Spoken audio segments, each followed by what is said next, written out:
Hey guys, I'm just going to do a quick review of the Parrot operating system from Frozenbox.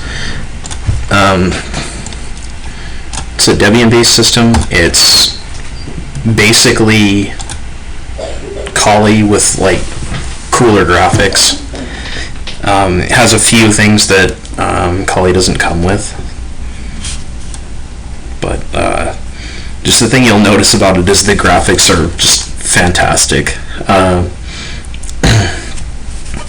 Has a small development team, so the support's not super great, but it's Debian based, so it's fucking great. I mean,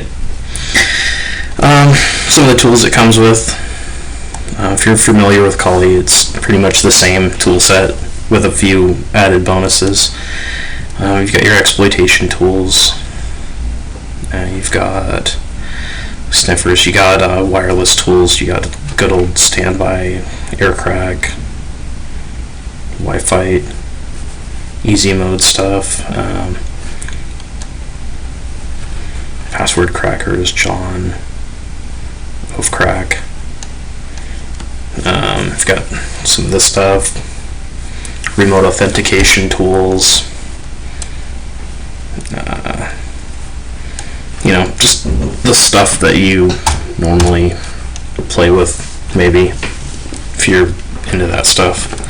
It's pretty fucking cool.